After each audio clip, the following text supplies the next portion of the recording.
अस्सलाम वालेकुम। अच्छा, ये साइंटिस्ट ने रिसर्च किया है कि इस तरह के 4 पेरेंटिंग स्टाइल्स जो है ना प्रीडोमिनेंटली वो होते हैं। ये देख लें आप, ये 4 क्या हैं? Authoritative, authoritarian, permissive and uninvolved. Permissive को इंडल्जेंट भी कहते हैं। ठीक है, अब दोबारा से आप एक दफ़ा इन सब को इकट्ठा देखें, फिर मैं इनको अलग अलग एक्सप्लेन करूँगी। ये है अथॉरिटेटिव, अथॉरिटेरियन, परमिसिव, अनइन्वॉल्व्ड। 4 टाइप्स। ठीक है, अथॉरिटेरियन क्या है इसको ज़रा देख लें। अथॉरिटेरियन किस तरह का पेरेंटिंग स्टाइल होता है कि इसमें पेरेंट्स की एक्सपेक्टेशंस हाई होती हैं और सपोर्ट नील होती है। वो अपने बच्चों को सपोर्ट नहीं करते, डिसिप्लिन करते हैं, पनिश करते हैं। अब इस खातून को आप देखें, अपनी बच्ची को वो होमवर्क पे या किसी छोटे से इशू पे किस तरह से डांट रही है, उसके फेशियल एक्सप्रेशंस देखें। इस तरह के जो पेरेंट्स हैं उनके फेशियल एक्सप्रेशन से ही आपको अंदाज़ा हो जाएगा कि वो अपने बच्चों के साथ किस तरह से रिएक्ट करते हैं, और उनको ज़्यादातर वो नेगेटिव इमेज ही दिखाते हैं ज़िंदगी की। अब इसके क्या कॉन्सिक्वेंसेस हैं? Lower academic performance, low self esteem, poor social skills, और ये जो हैं ड्रग्स पे भी बचे जा सकते हैं। अब ये परमिसिव है, ये एक और एक्सट्रीम है। परमिसिव में क्या है कि देखें, कोई बाउंड्रीज़ उसने सेट नहीं की, यानी कि बच्चा जो कर रहा है उससे वो करने दिया जा रहा है। उसे अच्छे बुरे की कोई तमीज़ नहीं सिखाई जा रही कि अच्छी चीज़ क्या है, बुरी चीज़ क्या है, बाउंड्रीज़ क्या है। ये देखें, अब वो अपनी माँ को किस तरह से वो हग कर रहे हैं, उल्टे नीचे सीधे लेटे हुए हैं, और कोई उनको सेंस नहीं सिखाई जा रही। ठीक है, ये है परमिसिव पेरेंटिंग, जिसमें हर तरह की वो जो है बच्चे अपनी मर्ज़ी से वो करते हैं। और इसके क्या हैं, इस तरह के बच्चों का इम्पल्सिव, एरोगेंट होंगे, वो सोशल स्किल्स उनकी नहीं होंगी, उनके रिलेशनशिप्स प्रॉब्लमेटिक होंगे। ठीक है, और ये अनइन्वॉल्व्ड। अब ये देखें, ये जो मदर है वो अपने सोशल मीडिया पे अपने सोशल सर्कल में लगी हुई है, अपनी गॉसिप्स में, और उसे अपने बच्चे की कोई परवाह नहीं हो। इधर वो अपनी कैट को लेके बैठी हुई है और कॉफ़ी पी रही है, और बच्चा उसका चाहे वो देखें ऊपर को उड़ के चला जाए किधर, उससे कुछ नहीं पता। ठीक है, ये आपके सामने बच्चा जितना मर्ज़ी शोर कर रहा है, निगलेक्ट उसको किया जा रहा है। वो आराम से अपना टीवी जो है फादर देख रहा है। ठीक है, ये निगलेक्टफुल अनइन्वॉल्व पेरेंटिंग है। और इसके क्या कॉन्सिक्वेंसेस हैं? इम्पल्सिव बिहेवियर है, ड्रग अब्यूज़, सुइसाइड। इस तरह की पेरेंटिंग से बच्चे जो हैं वो इन चीज़ों की तरफ जा सकते हैं। अब last of the all, authoritative parenting. ये क्या है? ये authoritative parenting best parenting technique है जो आपने और हम सब ने इंशाल्लाह सीखनी है।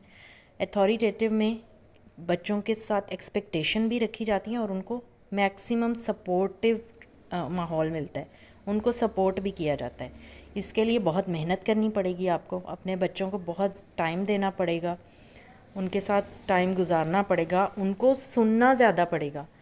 खुद की बोलने से सुनना बच्चे को ज़्यादा पड़ेगा और समझाना पड़ेगा। पहले उसकी प्रॉब्लम्स खुद हम समझेंगे, फिर ही उसे समझाएंगे। दूसरी एक बहुत अहम बात कि इसके लिए आपको सबसे पहले अपना रिलेशनशिप ठीक करना पड़ेगा अपने स्पाउस के साथ।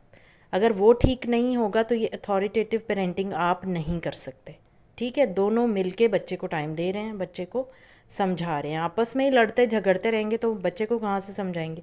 फिर क्वालिटी टाइम की हमें बहुत ज़्यादा गलत फहमी है कि क्वालिटी टाइम सिर्फ वही है कि हमारा स्पाउस हमारे साथ कहीं बाहर घूमने जाए, किसी रेस्टोरेंट में या किसी ऐसी जगह पे। ऐसा कुछ नहीं है। ये क्वालिटी टाइम देखें, वो फादर अपने बच्चे के साथ किसी भी छोटे पार्क में जाके क्वालिटी टाइम उसको दे सकता है। और इसके क्या कॉन्सिक्वेंसेस हैं ये देखें। अब जो लोग कंप्लेन करते हैं कि हमारे बच्चे हमें छोड़ के चले गए हैं, तो अगर आप अथॉरिटेटिव पेरेंटिंग पे रहेंगे तो इंशाल्लाह ऐसा कुछ नहीं होगा, और आपके बच्चे आपको पूरी ज़िंदगी सपोर्ट करेंगे। और अब आप अपने पेरेंटिंग स्टाइल के ऊपर आके देख लें कि हमारा किस तरह का। अच्छा, जो एक मसला होता है ना, हमें अक्सर लग रहा होता है कि हम बीच में कहीं ओवरलैप कर रहे हैं। मेरे साथ भी यही होता है कि मुझे कभी लग रहा होता है कि मैं एक पैटर्न पे नहीं हूँ, कभी मैं किसी पैटर्न में जा रही हूँ, कभी मैं اگنورنگ والے میں، کبھی پرمیسو والے میں، کبھی اتھارٹین والے میں جا رہی ہوں. مجھے بھی یہی لگتا ہے.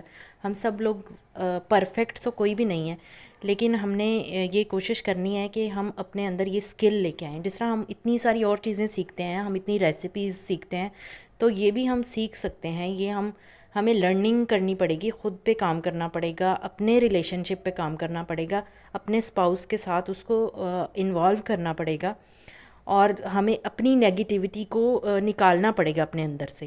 کیونکہ مجھے سمجھ نہیں آتی، بہت ساری عورتیں جو ہیں، میں مطلب حیران ہوتی ہوں کہ ان کے پاس اتنا ٹائم کہاں سے آتا ہے اتنے گوسپس کرنے کا، اپنی نندوں، بھابھیوں، اپنی دیورانیوں، جٹھانیوں کی باتیں کرنے کا. ان کے پاس ٹائم کہاں سے آ جاتا ہے؟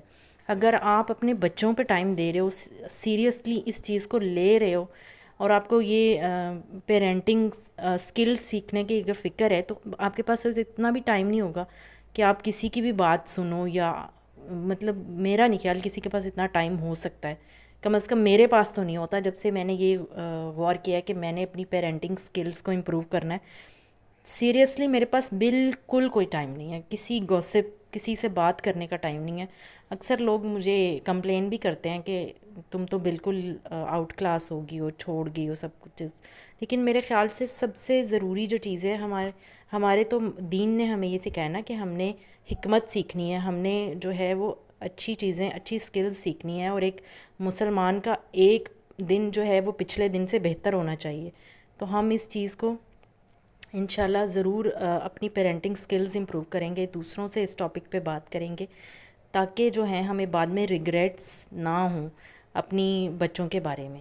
ادروائز یہ جو ہے ہمارے لیے مطلب دنیا میں بھی، اگر ہم اللہ تعالیٰ نے ہمیں والدین کے ساتھ حسن سلوک کا کہا ہے، تو والدین کی بھی ذمہ داری ختم نہیں ہو جاتی اس میں، اور وہ اینڈ تک رہتی ہے. اور بھی پیرنٹنگ کے بارے میں ویڈیوز بناؤں گی. اور آپ کو یہ ویڈیو اچھی لگی ہو تو اسے لائک، شیئر کریں، ہمارے چینل کو سبسکرائب کریں، اور کمنٹ کر کے مجھے ضرور بتائیں. Thank you.